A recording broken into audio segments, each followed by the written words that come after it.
Good evening, ladies and gentlemen. Welcome to the broadcast this evening. Good evening, sir. Good evening, Mr. Moderator. How are you this evening, sir? Oh, fine. The world is still out there and we're all still alive. Praise God. Yes, sir. Absolutely. Mm.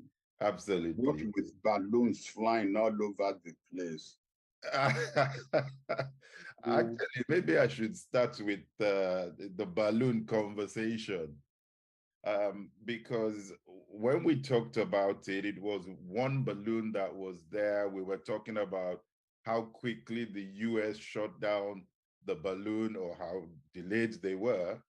And since then, we've now had other shootings of balloons and China now responding. So let's start with balloons. You gave me a nice cue there. Let me start with balloons this evening, sir. Well, look, for the past 2 days, I've been reminding everyone in my garden that there was a time we saw this huge, or I saw this huge, uh, I called it a huge moon because it was white. And, you know, moons are white, suns are red. And I remember calling the attention of people in my garden. I said, look, I've never seen the moon being this big before. This was, I'm talking about 6 months, 9 months ago. So I didn't know balloons were by that time floating all over the place. But I thought it was such a huge moon. Well, given the fact that though the Russians and the Americans and the Chinese were all throwing things up there, uh, still my mind didn't go to balloons.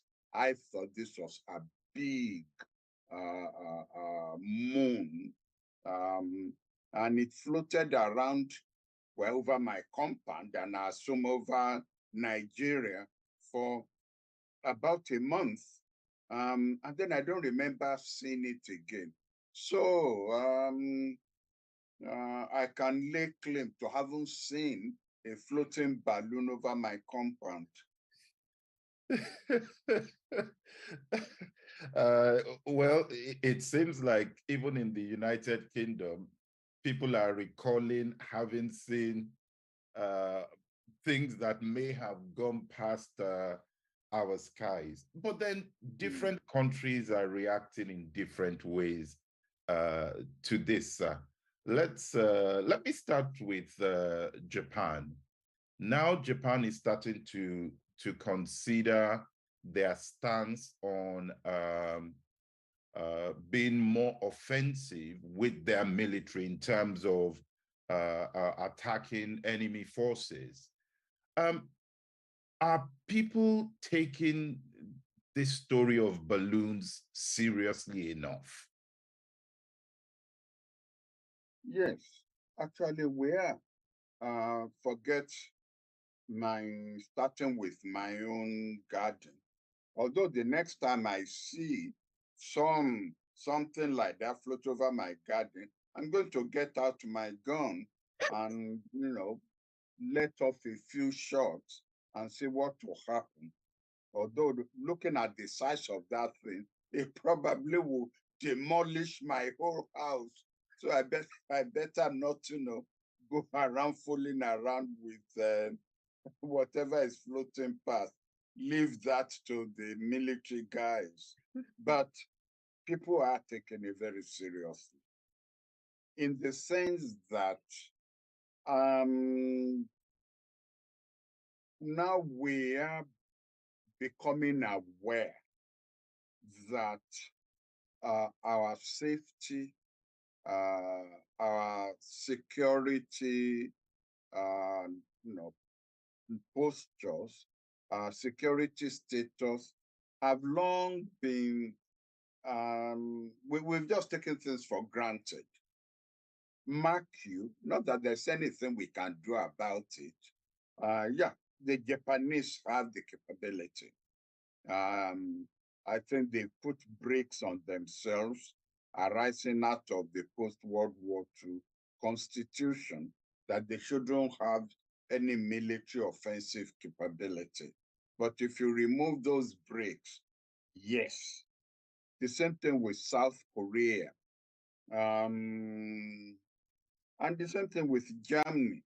If you take the brakes off, the Germans, they also will be, they have the capability, if activated, to track and bring down those balloons. But, we just first of all, we've got to be careful that we don't give ourselves hypertension, which we already have, heart attacks, which we already have, worrying about things we can do very little about. We already worry about UFOs. We now have to worry over floating balloons. We already worry about satellites, up there, and some of those satellites are already burning out, and we could never predict where they will fall upon. We've been lucky so far that they have fallen into either the Pacific Ocean or the Indian Ocean. They haven't fallen into the Atlantic Ocean. We now have to worry about that. Well, I don't know, if all those worries won't kill us, what else, will kill us? But there is no doubt that the superpowers have been doing things they are not confessing to. They've been doing things they should not be doing. And we are just at their mercy. It's as simple as that. And when you factor in, as I said, the UFOs, the alien, unidentified aliens, well, what do? Go on our knees and pray. Sir, the Chinese government has indicated that they would also be taking measures against the United States for shooting down that balloon. How far do you see this escalating, sir? Well, let them shoot down the American balloons. The more they bring these things down, the safer for us who are not shooting up anything there. I'm not being flippant, but honestly, seriously, I mean it. If you have the capability to shoot down anything somebody is putting up there, shoot it down. All right, so while we're talking about the United States, before I move the conversation elsewhere, elections are also being talked about. Campaigns are kicking off. I think former President Trump kicked off his own campaign somewhere around November. But we've now had a former governor of a state in the United States who has now declared her intention to run for presidency. And I think that has brought up a few questions in my mind that I thought I should put across to you. Number one is to get your views on Nikki, who the former governor that's running for presidency, and then to talk about women in politics. So let's get your reaction to her announcement first, and then we start to look at women in political roles. And while answering your question, maybe we could put in the third factor, the youth, because she's anchoring our campaign on the grounds that it's time for the youth to take over. Now, Nikki, former governor of South Carolina, 2 terms, and former ambassador to the United Nations, comes from the right wing of the Republican Party. It will be interesting to see how, or shall I say, to be entertaining to see how Trump will handle her candidacy, because she used to be one of his closest supporters. Um, and but Trump doesn't take opposition to him. Rather likely, he's going to go for the jugular, and it will be interesting to see how he will handle that candidacy. Because all along we were all looking at the Florida governor as the possible challenger, and we already saw how Trump was already starting to go for the low bit of the campaign. Recall Michelle Obama's famous saying, "When they go low, we go high." Well, to be interesting how low Trump is going to handle Nikki's challenge to his own candidacy. Secondly, as regards women in high political offices, I mean, don't let us forget that there's been a trail of serious candidates for that matter. The last being Mrs. Clinton, Hillary Clinton, who went all the way to being adopted as the candidate of the party. But at the level of prospective candidates, even Kamala Harris was a candidate against Biden during the Democratic primaries. So she's not unique. I mean, Nick is not unique. There have always been women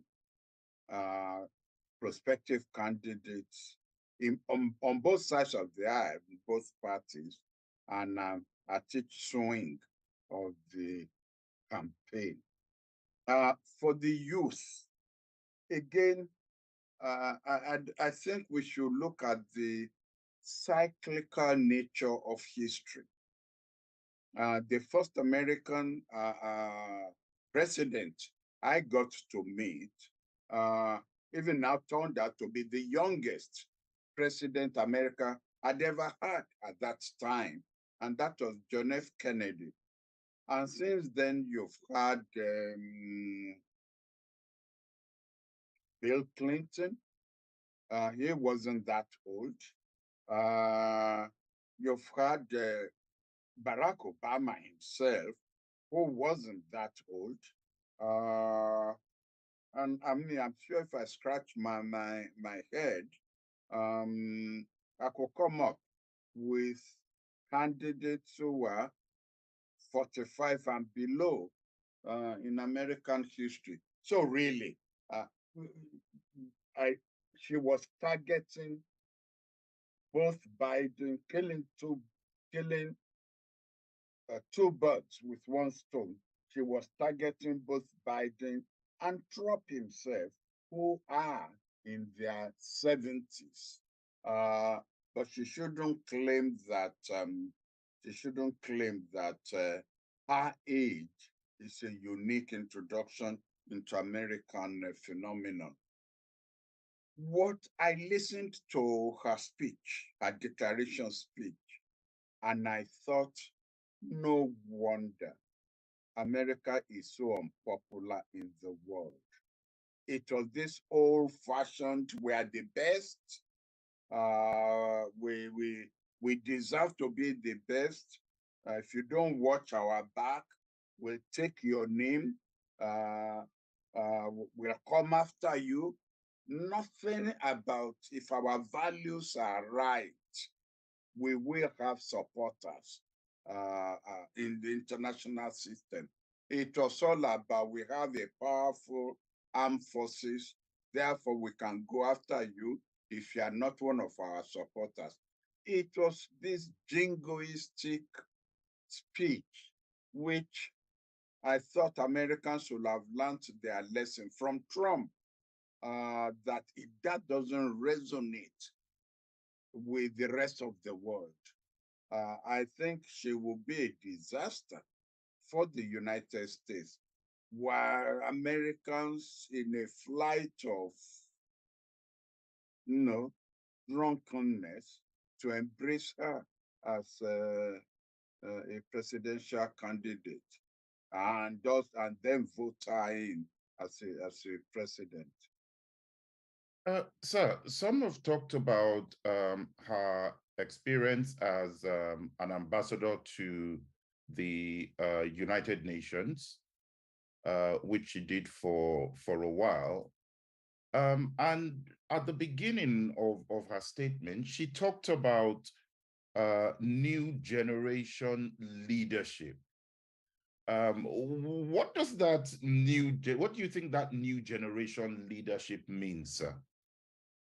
Well, I don't know, because she doesn't seem to have learned any lesson from her time at the United Nations. New generation of leaders. President Xi of China is not a springbird. Lula da Silva, the new president of Brazil, is, I believe, 77. The prime minister of India is in his 70s, I believe. So where's this new generation of leaders she's talking about? Yes, we have new leaders who have popped up in the United Kingdom, in France. There's the lady in Italy. There's the new chancellor in Germany. But as I said, it's a mixed bag. So we also have, old heads of states and old presidents, places in Latin America, in the United States itself, in China. So it's a mixed bag. It's a mixed bag. So let me flip that same conversation to Africa now, because there are quite a few names of women in politics that has popped up right away, talking about the United States. But when I think about a country like Nigeria that's about to go into elections, not many female names have popped up to mind that one can say these are names of people who are candidates that could be running for this sort of roles. Have they been denied the opportunity? Why do we have it that way in Africa, sir, particularly Nigeria?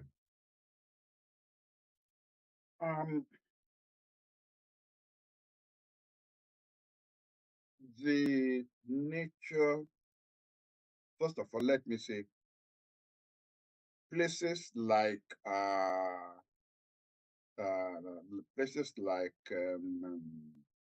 Rwanda, Ethiopia, and one or two other places,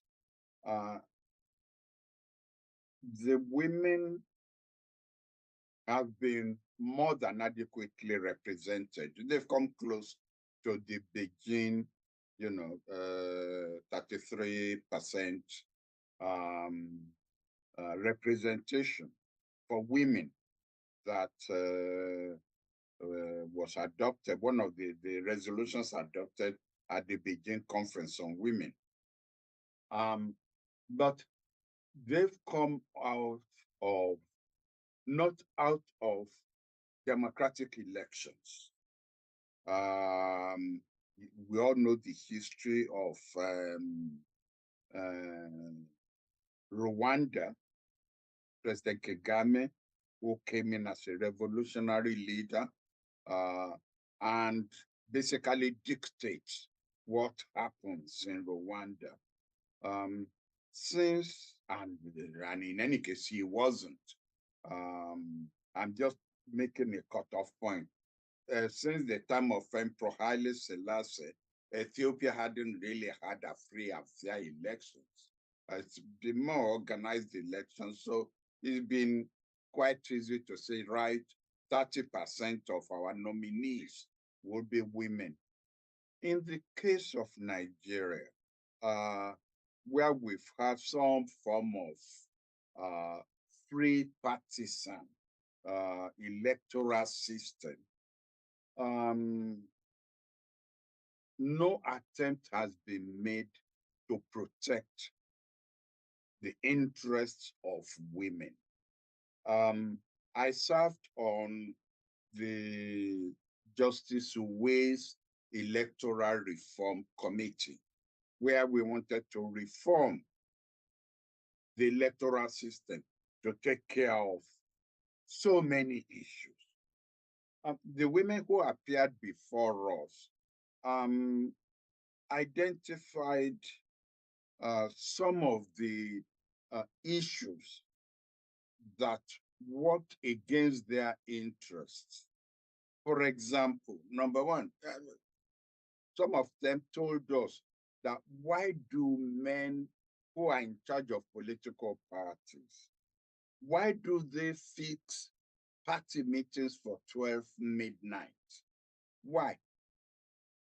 That if you attend those meetings, if you are single, they will give you names. If you are married, they will wonder why you leave your husband's bed to come and attend meetings at 12 midnight. And yet they know that the men who are in charge of the political parties have deliberately fixed those meetings for 12 midnight in order to weed out, some interest, including the interest of women. Thugs are used even at party meetings. Now, women are not noted for employing thugs to advance their political interest. Employment of thugs is a male phenomenon, a male preoccupation. So we came up with, we found their complaints credible, and we came up with recommendations on proportional representation that will then allow the Beijing percentage on women representation to be met. Of course, our report following the death of President Yaradua was put in the cooler. And what I find quite interesting was that at this present ninth National Assembly, all the constitutional amendments dealing with the representation of women were voted down by the assembly. So the women demonstrators locked up the assembly by demonstrating and blocking the gates until the leaders of the assembly came to address them and promised them that they will revisit those amendments. As soon as the women went home, the men went back dishonorably on the promises and the commitments that they made to women. Having said that, I think I can predict that the women are not going to make that mistake again. That is, in the 10th Assembly, the one we will get after the elections in February, a new government being sworn in May, I think the women will not leave that assembly alone until they have adopted those amendments. However, adoption of the amendments by the National Assembly is one thing. Getting the 28 votes of the state assemblies will depend on the governors urging their assemblies to go on and approve those amendments, which will be another hurdle.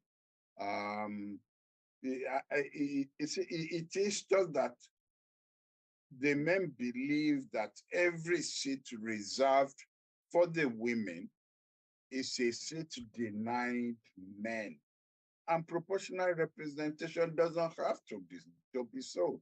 You could simply block off, the 30% of the seats for the women, not from the general seats.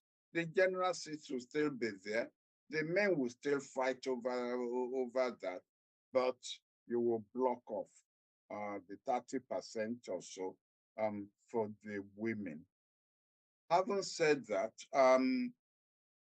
during this exercise, present exercise, there were women on both sides, PDP and APC, who fought to be candidates adopted at the convention. And they made no waves. One has got through, I can't remember her name. There is one member, one lady, who is running for president. But if you ask 50 Nigerians to mention her name, I doubt whether even the women that you will ask be able to mention her name. So we're all focusing on this lady from Adamawa, who is running for governor of Adamawa and will be the very first lady to be adopted by any of the major political parties. I think she's running on the platform of the PDP to be governor of Adamawa. So let us see how she performs in, is it 3 weeks or so of time. Let us see how she performs in the gubernatorial election.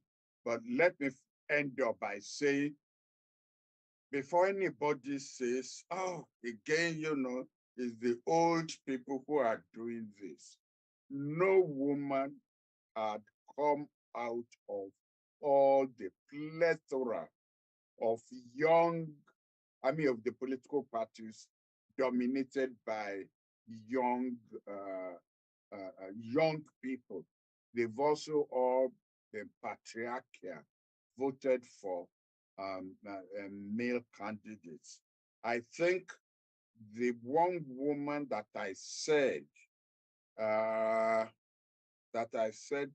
come up as a presidential candidate may be from one of the small political parties, which would explain why she's making no waves. So really, I'm just saying, this is again not a generational thing. This is really more a patriarchal thing. And practically all political parties in Nigeria, whether major or minor, whether good or ugly, are all dominated by men. How do we break that, sir? I don't know. I don't know. I think that we will sooner or later have to have proportional representation to enforce the Beijing formula of having seats reserved by each political party for women. It will have to be an arranged thing. is just not going to have to be left to the machinations of the political parties. Mm. Finally, let me ask this one question, sir. In the United Kingdom, Nicola Sturgeon, the first Prime Minister of Scotland, or First Minister, I should say, has announced her resignation. Now, there is a particular aspect of it that I want to get your reaction to. The last time I heard about people jubilating in the streets at the demise of a leader was of a leader in Nigeria. And lots of people were jubilating after he died in post. But in the case of Nicola Sturgeon, there were people celebrating in the streets that she had when she announced her resignation. And my question to you, sir, is number one, to what extent will that change the balance of things for Scotland in relation to the fight for going back to the EU? And secondly, how did she get it so wrong that people were jubilating in the streets at her resignation? Or the announcement of it, I should say. I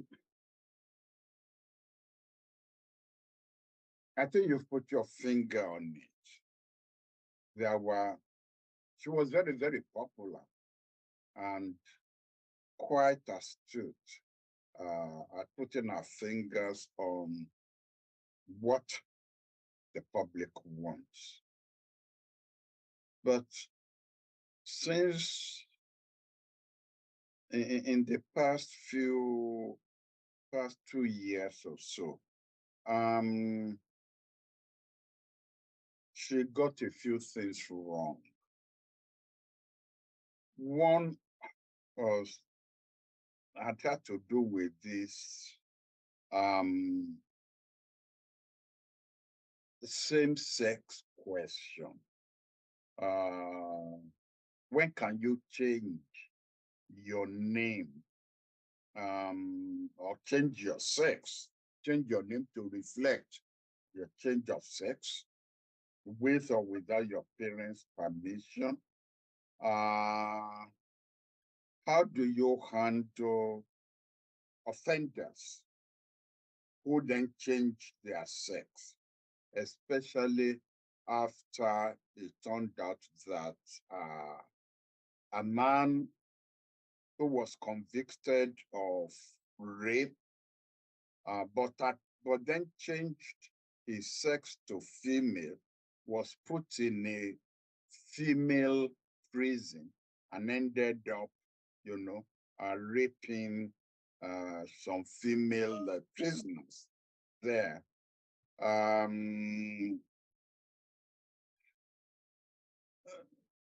She got that wrong. The question of independence for Scotland, there are some people who felt that it had become an obsession with her, that haven't lost the referendum. And that's not just how many years ago, few years ago. She shouldn't have even gone back to it and let it now become a constitutional confrontational issue with the government at Westminster. So I tell people simply say, after 8 years, it's enough. Remember how Britain turned against Margaret Thatcher? I don't think people like abrasive prime ministers hanging on for too long. And they felt after 8 years, she'd hung on for too long. Even the very popular Prime Minister of New Zealand, her own status in the polls, public opinion polls, has started to come down, and people felt she read the Chinese list just right when she said, "I'm burnt out. I don't have any more gas in my in my petrol tank to give New Zealand arm off." They felt that that was the right thing to do, the right time to leave. Whereas with Sturgeon, just as with Margaret Thatcher, they just hung on for too long, and people just got fed up. Mm. Of course, I wish African leaders would learn that lesson and know when to leave, rather than people, running for office when they need, they have to be propped up at, you know, campaign lecterns. Um, when people feel that they've gone past their best, that is when African, until they get to that office, they will run and run and run and think that it is a badge of honor to say, "Oh, I ran 5 times before I became president. I lost 5 times, and then the 6th time I became president." It's no badge of honor. And I don't even see it as something credible to be applauded, that you were rejected 4 times, you were rejected 5 times, and yet you kept at it. It's not a family heirloom that belongs to you that you should therefore hang on to until you get it.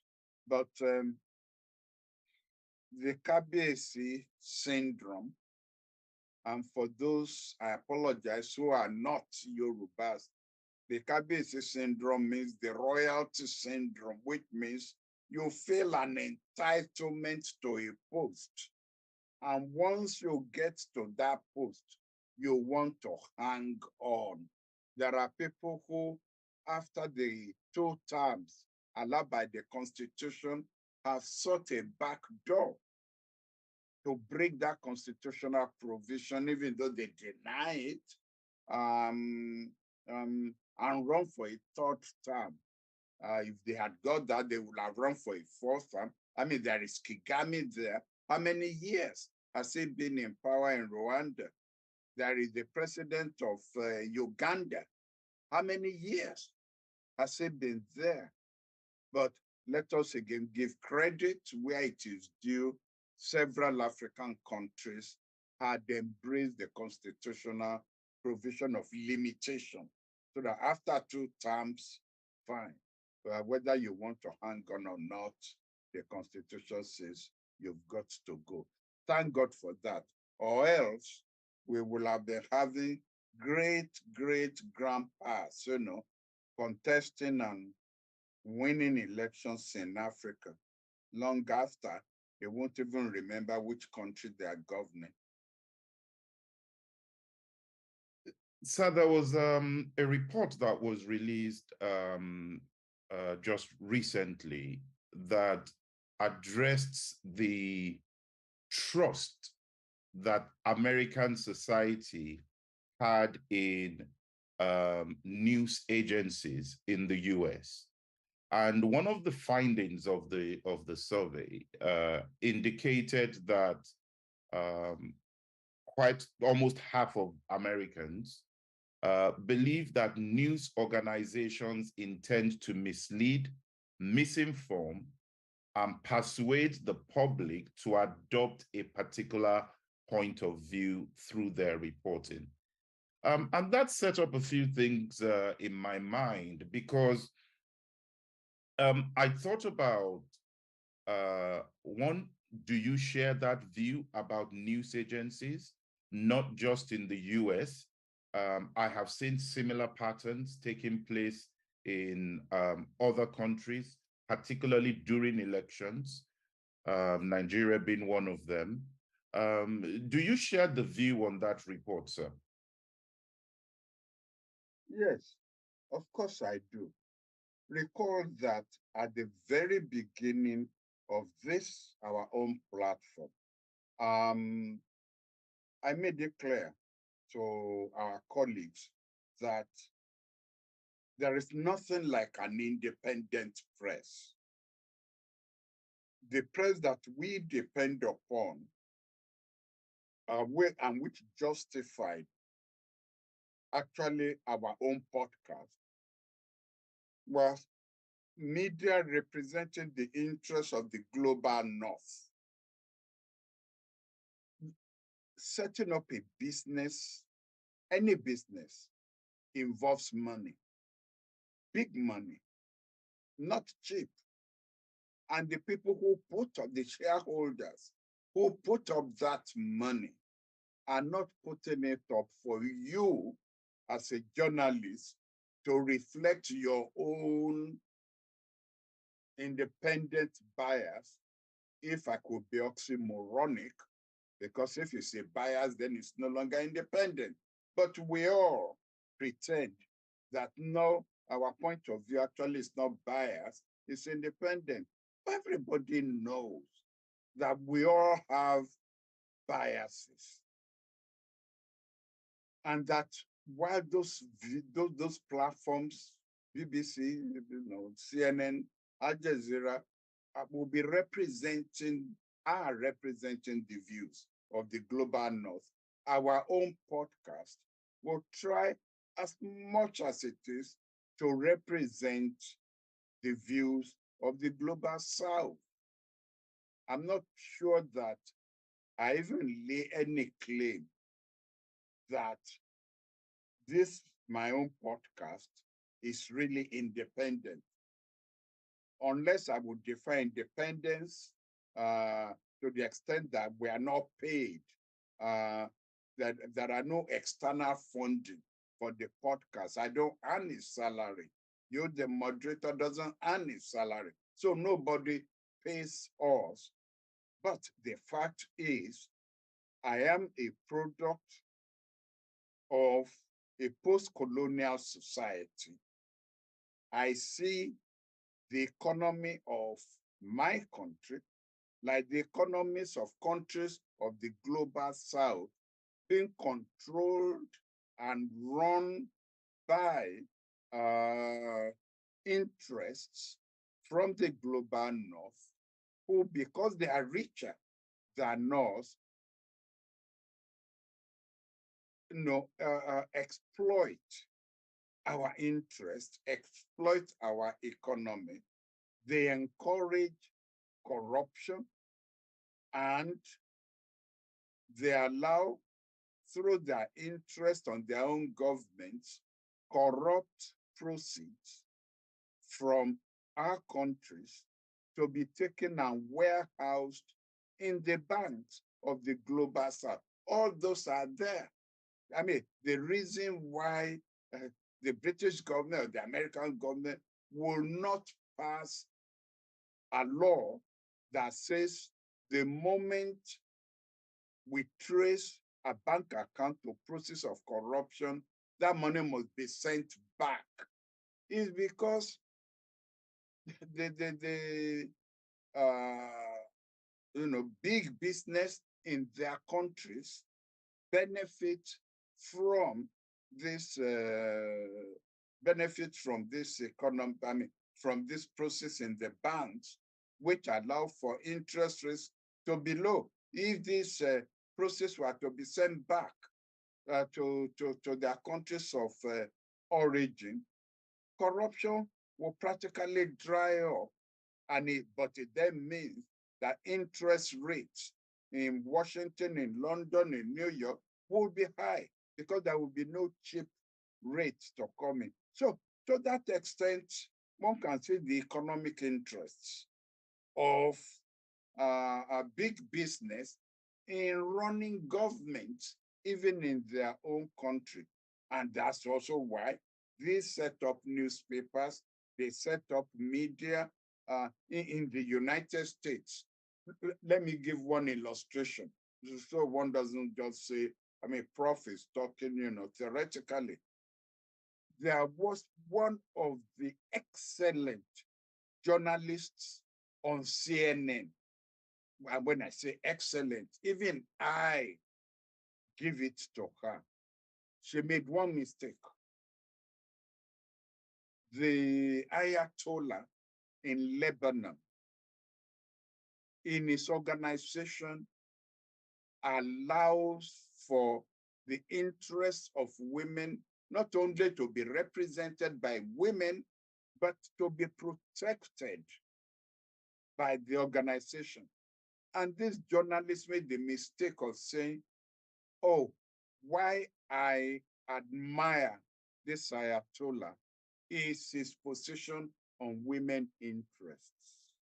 Now, it turns out that this Ayatollah is regarded as the enemy of Israel.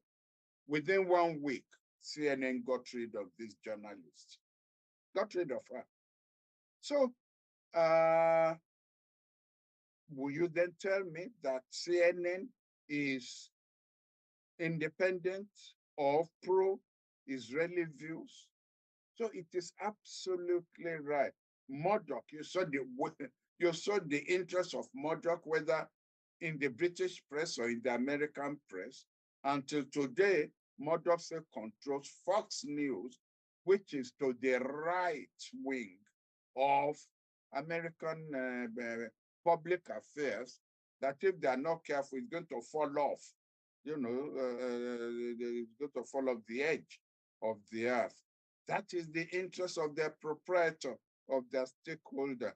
So there is no free lunch, and people don't invest in order to give others a free rein. They will let you know where their interests are. If you are liberal-minded, you don't come to work for Fox. And if you are right-winger, I don't think you will find a position in CNN or in BBC. One thing that we have seen on the back of this is the extent to which fake news has become a major problem. So this is not just the conversation around sharing a view. This is more a conversation of seeing on social media primarily a lot of fake news, just completely fake, and it goes out there and people just forward the information around and it takes root. What do you think could be done to curb that fake news scourge that we're seeing impacting even elections as well in Nigeria? We need to think this out very, very carefully. I have been caught out by the fake news, virus so many times. And then after being caught out, I then scratched my head and said, but I should have seen it. You see, if the news is too good to be true or to be bad, then it is fake. But on one hand, you need to be careful not to come up with legislation that will throw the baby out with the bathwater, to use the old cliche. You've got to be careful not to stamp on press freedom, not to stamp on the activities of the civil society organizations, while dealing with this issue of fake news, which can trigger off riots, whether of a religious, of a tribal, of a sexual nature. You will recall that before those series of riots in India, we used to be able to send 30 messages at one go on WhatsApp. But then there was one organization that used that to send out a message all over India that whether Hindus or Muslims or something were being killed in one part of India, and that's part of riots and violence all over India. That WhatsApp then decided that you can only send out 5 messages at a time, so that will help WhatsApp itself to monitor those messages and immediately spot one, whether it is fake, and whether the motive for sending out the message is dysfunctional, is to uproot society. So how do you balance it? We are having this problem with Twitter now, where some feel that,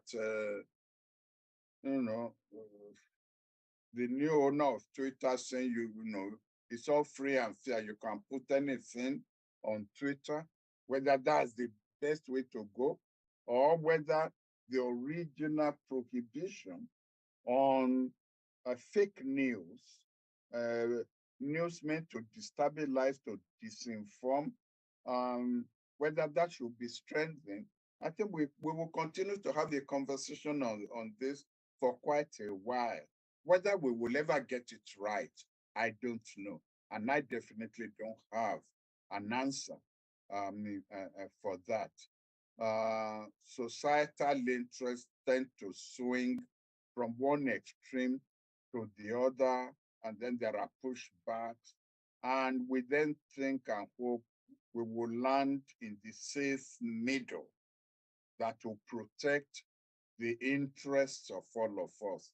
It could only be an aspiration, but how you get there, I don't know.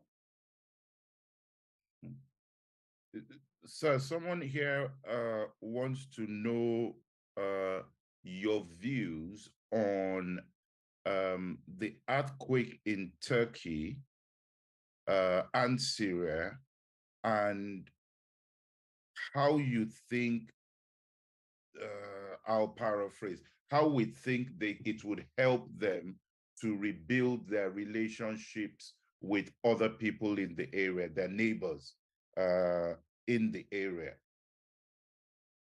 Well, I think you asked me this question last week, or maybe you said you will ask this week. But I think we are dealing with human beings, and we will often think we should learn a good lesson from evil that befalls us from time to time. If we don't learn the lesson when it even affects us domestically, meaning waivers were granted to builders after the last earthquake that allowed them to rebuild on these fault lines.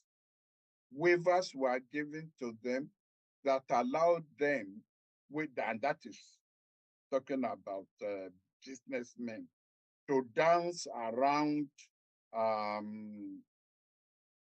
the guidelines that were laid down in order to avoid this.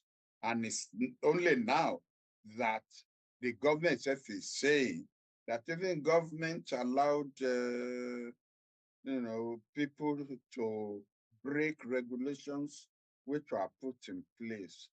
How then do we think that after this becomes memory, the relationship amongst people in that region would now be built on the goodwill that was showed during this earthquake disaster? I think I am not too old in the game to know that we human beings don't learn from history. We don't learn from disaster. We don't become more rational. Again, the reason being that when you get a politician who tries to be rational, you will not get a movement against him that says, so he's selling out our interests.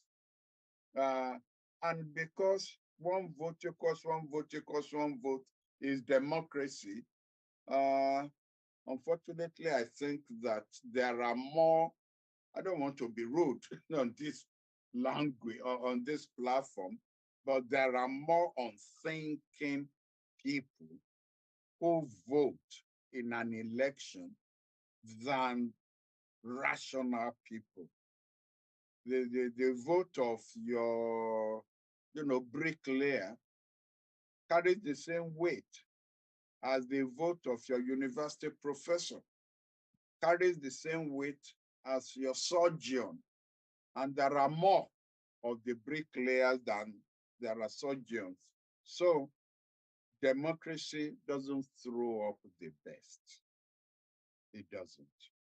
Or else, even after all we've seen, after all we've said, Trump still wouldn't get 70 million in the last election.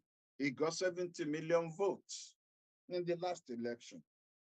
How is that possible?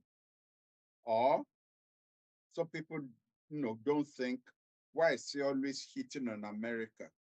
Germany would not have ended up with Hitler. So Thank you, sir.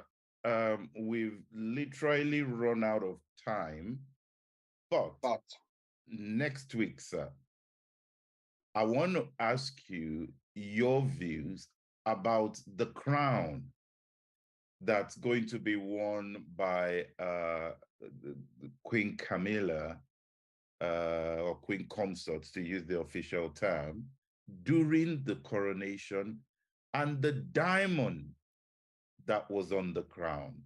It is causing a few issues around the world, and the royal family have said that they would respect some views there. But I would leave that till next week. However,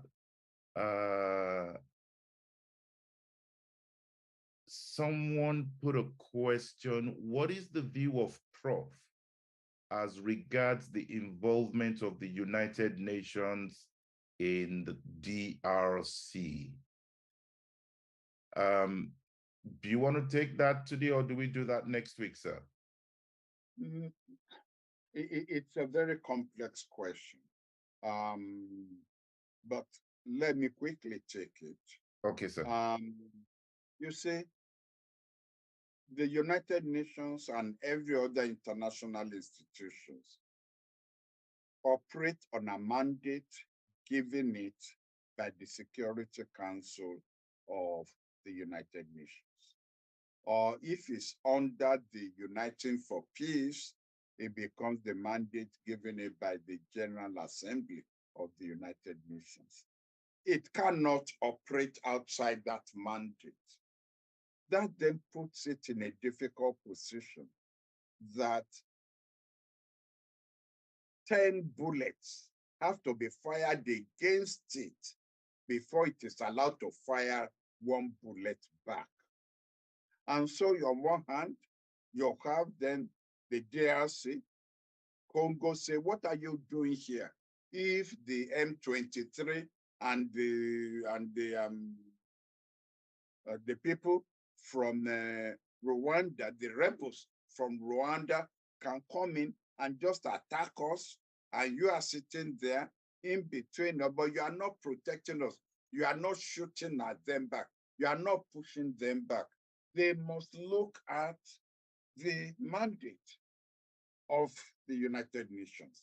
And when we talk about United Nations, we are not talking about one organic organization.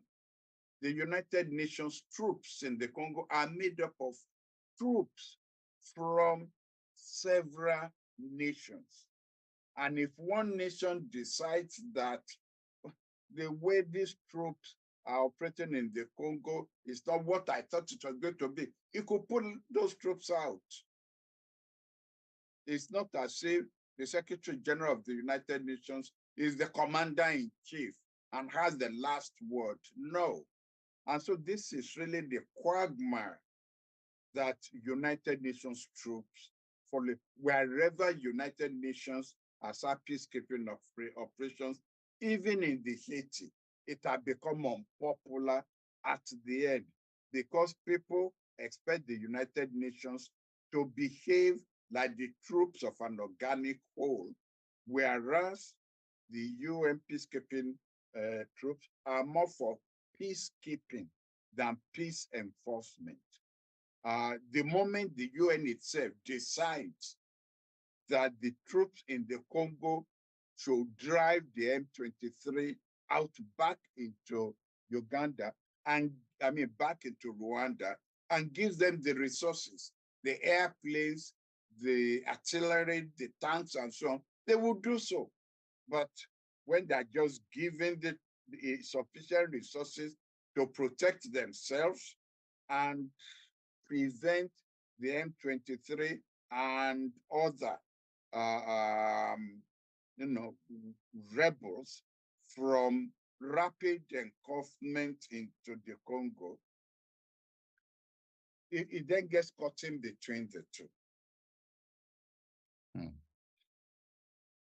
Thank you for that, sir. Maybe I'll look into that and may represent that next week to give you more time to dissect that particular point.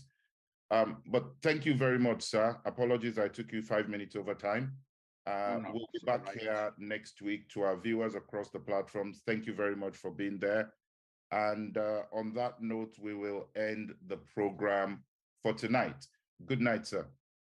Good night.